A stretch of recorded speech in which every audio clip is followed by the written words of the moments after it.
Hello my dear student, आज हम लोग पढ़ेंगे क्लास 10th का फोर्थ पोएम थिनर देन अ क्रिसेंट, जिसे लिखा गया है विद्यापति के द्वारा। क्रिसेंट कहते हैं गाइज अर्ध चांद आकार का जो होता है, चांद जब देखते हैं। इसमें पोइट क्या किया विद्यापति साहब ने अपनी, यह जो एग्जाम जैसा आप जानते हैं विद्यापति जो है लॉर्ड कृष्ण का पुजारी थे।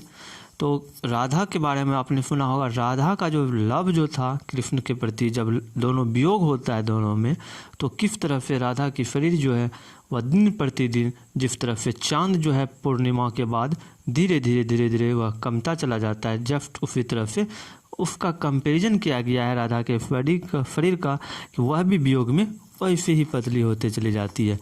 पोएम से पहले हम लोग जान लेते हैं अबाउट द पोएट। तो आइए जानते हैं पहले about the poet. About the poet.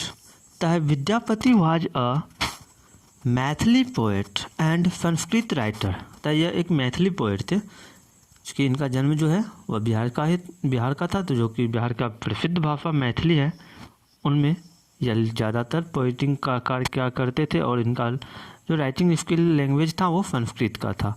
तो he was born on 1352 in the village of वेफे in Madhubani in the eastern side of north Bihar.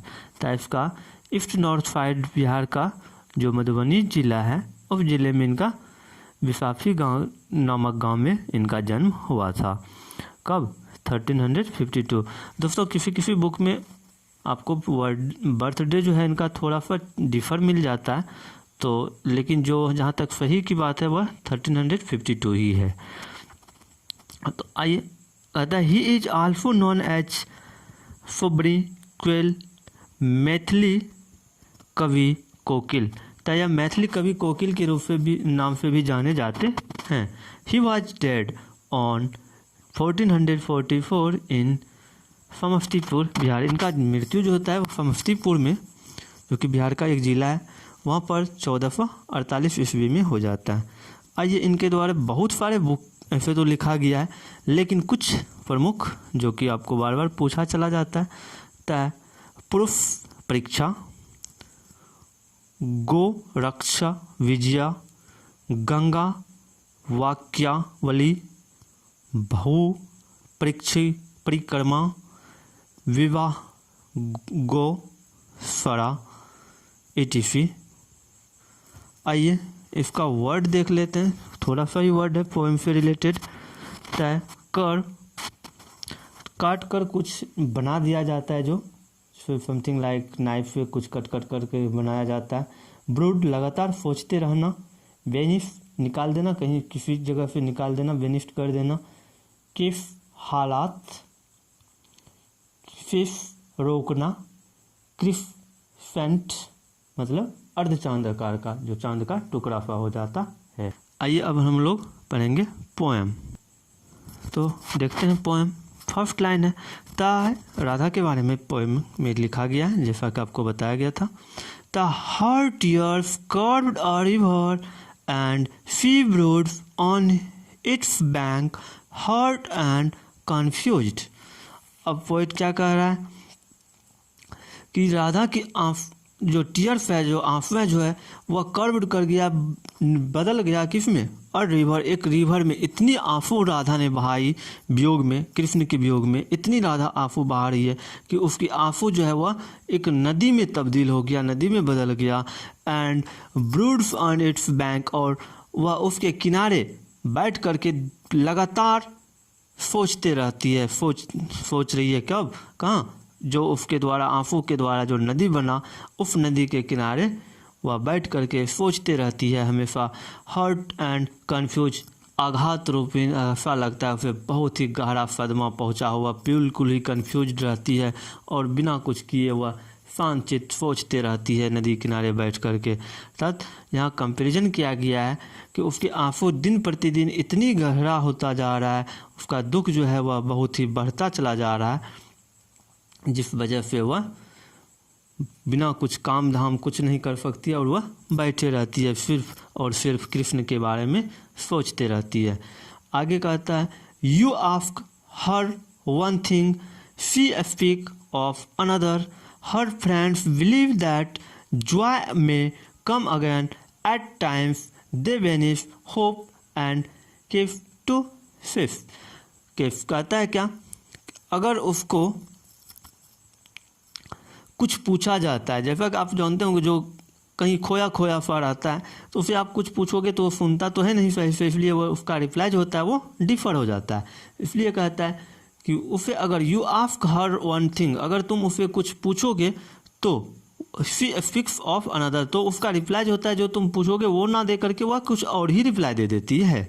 तो हर फ्रेंड्स बिलीव, उसकी फ्रेंड जो है वह बिलीव करती है कि उसकी जो जॉय है, उसकी जो खुशियाँ हैं वो कम अगेन हो सकता है। कब?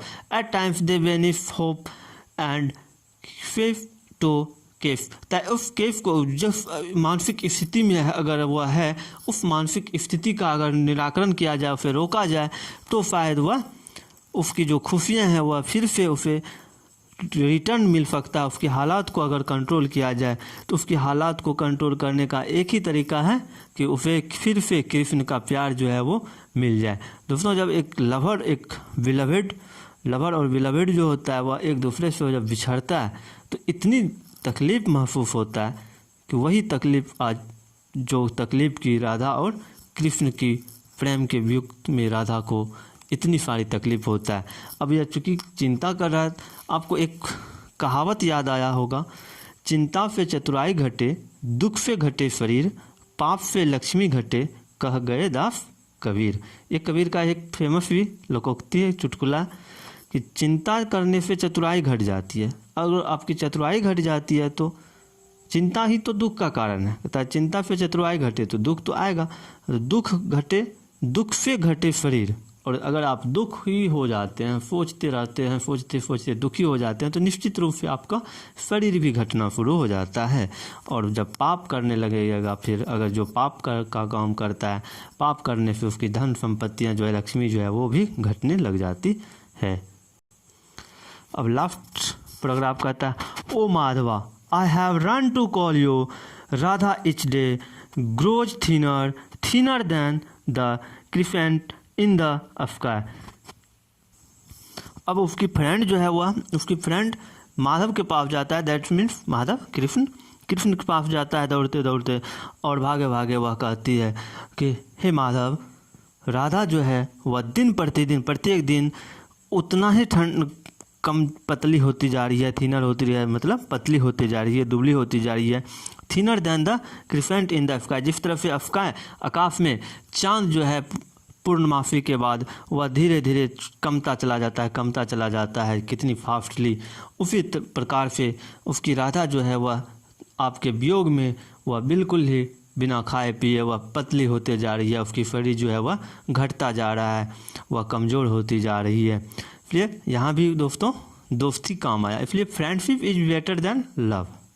तो आइए अब हम लोग, अगर आपको यह वीडियो अच्छा लगा है तो इसे शेयर ज़रूर करें और चैनल को सब्सक्राइब कर लें, और बेल आइकन जो है बार दिख रहा होगा आपको, उसे भी सब्सक्राइब प्रेस कर दें, जिसके कारण आपको हर एक वीडियो का नोटिफिकेशन मिलता रहेगा। दोस्तों, हम बहुत जल्द आपको क्वेश्चन आंसर के साथ मिलेंगे। चलते हैं, तब तक के लिए बाय।